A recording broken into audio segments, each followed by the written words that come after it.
I'm extremely pleased to be here for the second time at this amazing university, and among good friends of Georgia. And there's a great symbolic anniversary, 70th anniversary of martyrdom of the saint of Georgia, Grigol Peradze, but also great person in Poland, as well as many Georgians that came to Poland. No other country in Europe or elsewhere in the world attracted Georgians so much and welcomed Georgia as much as Poland did. Marshal Pilsudski brought in Georgian officers immediately aftermath of the Russian occupation of Georgia, and they were given the same ranks, and they had the Georgian army. And they served Poland exactly the same way like they served their homeland, because they believed that it was their continuation of their fight. Their fight for Poland was also the continuation of their fight for Georgia. Many of them died during Warsaw Uprising. Before the war, the last chief of staff of Polish army was Georgian general, and then some of them, of course, died also in Katyn. And we all remember that. As well as we remember that Poles play a special role in history of Georgia, in culture of Georgia. Indeed, big part of Tbilisi is built by Polish architects, engineers.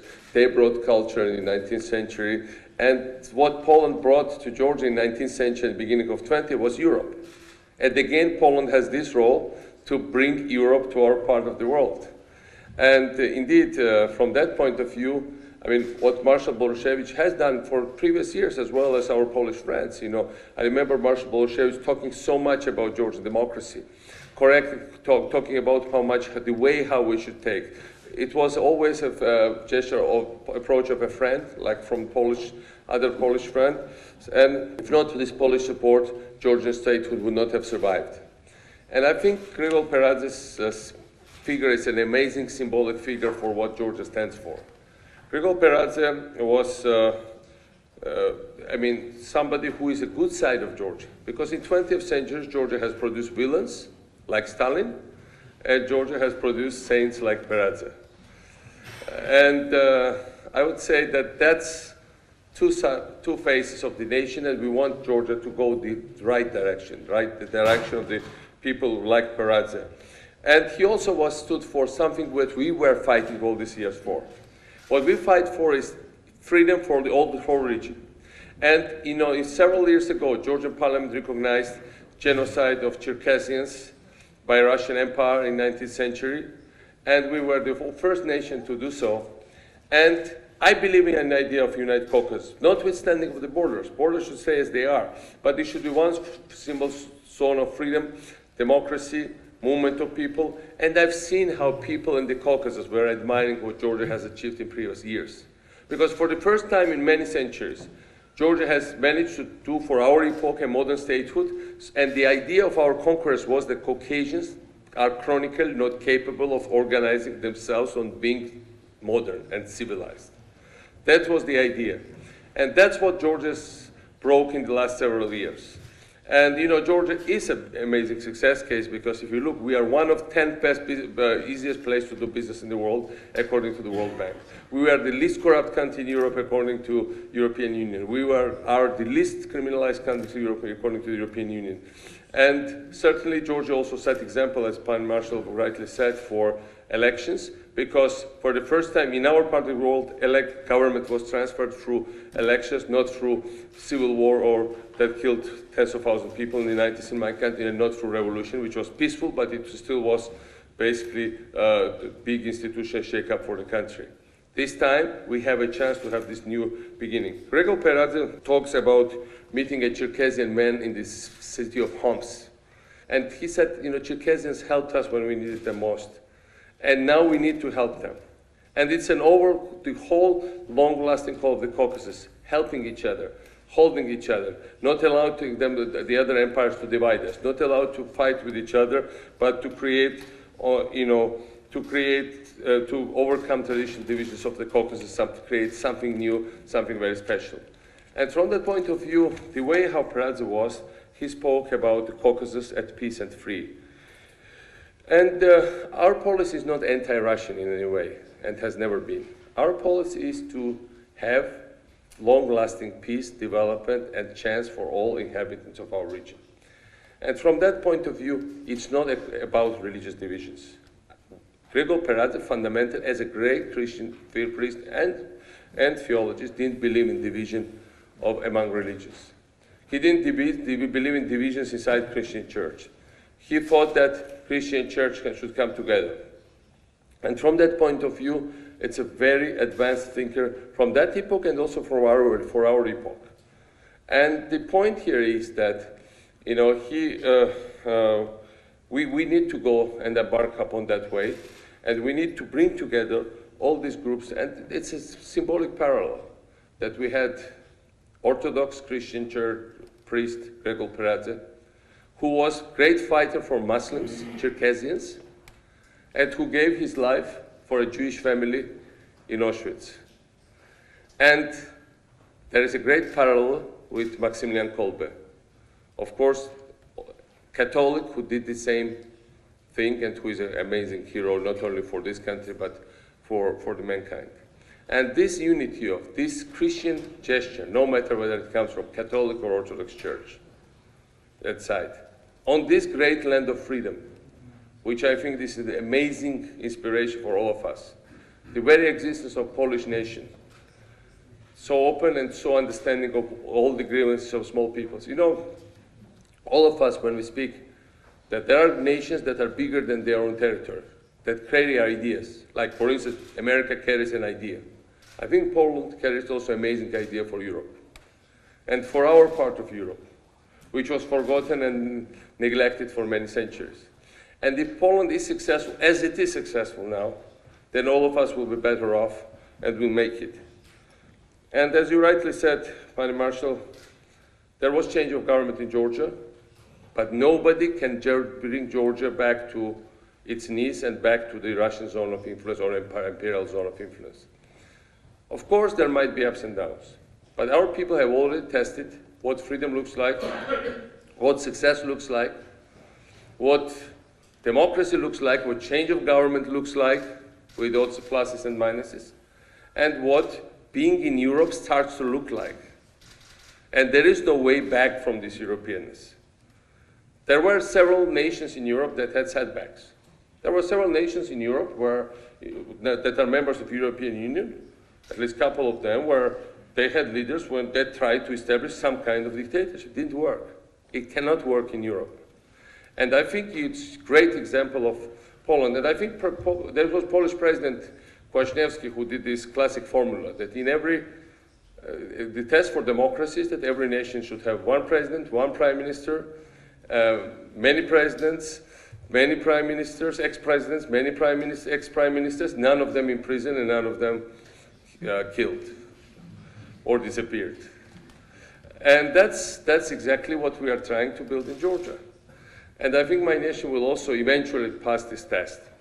And we are willing to contribute it because we are a proud nation. We are a nation with this history that also had, as I said, villains, but had great figures. And we also already have friends and we don't feel ourselves alone. And that's exactly the main hope for us, because Poland is a beacon for all of us. We always admired and were inspired by Poland. But for the same sake, Georgia is a beacon for many countries around us that are looking at what happens there. They were admiring our reforms for all these years. They admired that we had free transfer of elections. If we had had votes all around our region, our government would have won the next 5 elections maybe, but that's not how it feels from out. One thing is from outside, but the other 40 things happen inside the country.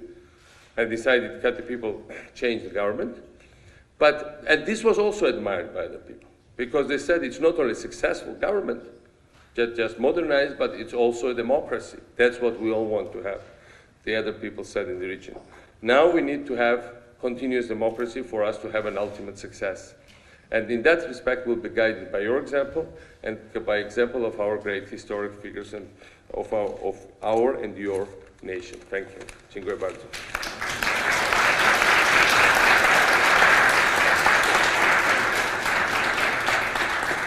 Panie rektorze, szanowni państwo, Grzegorz Peradze był profesorem tego uniwersytetu, teologiem świętym Kościoła prawosławnego. Jednocześnie był człowiekiem, który łączył Polskę i Gruzję. Między Polską a Gruzją było wiele takich ludzi, którzy łączyli. W zasadzie trudno znaleźć takich, którzy by dzielili nasze narody.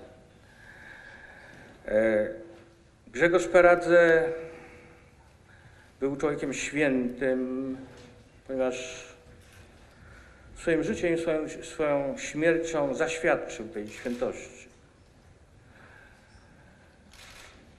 Mówię o tym dlatego, żeby pokazać, jak Polska i Gruzja w przeciągu ostatnich 200 lat, szczególnie 100 lat ostatnich, ile miała wspólnego, jak bliskie były kontakty i jak wielu Gruzinów znajdowało w Polsce wsparcie, gościnność. I myślę, że także jest teraz i tak będzie w przyszłości. Dla nas Gruzja jest bliskim krajem, chociaż leży od nas daleko. Istotne także dla nas jest, że Gruzja jest krajem, który się szybko rozwija, a także krajem, gdzie procedury demokratyczne i demokracja już ma głębokie korzenie. Polska wspierała Gruzję, wspiera i będzie wspierać, tym bardziej, że nikt nie może powiedzieć już w tej chwili, że Gruzja nie jest krajem demokratycznym. Ostatnie wybory, których byliśmy świadkami, są tego najważniejszym dowodem, ponieważ demokracja to nie tylko procedury, ale takim najważniejszym wskaźnikiem demokracji jest także to, że co jakiś czas ci, którzy rządzą, przegrywają wybory. Więc niewątpliwie Gruzja jest krajem demokratycznym i chcę powiedzieć, że taka jest w tej chwili jednolita opinia w Unii Europejskiej, w Polsce.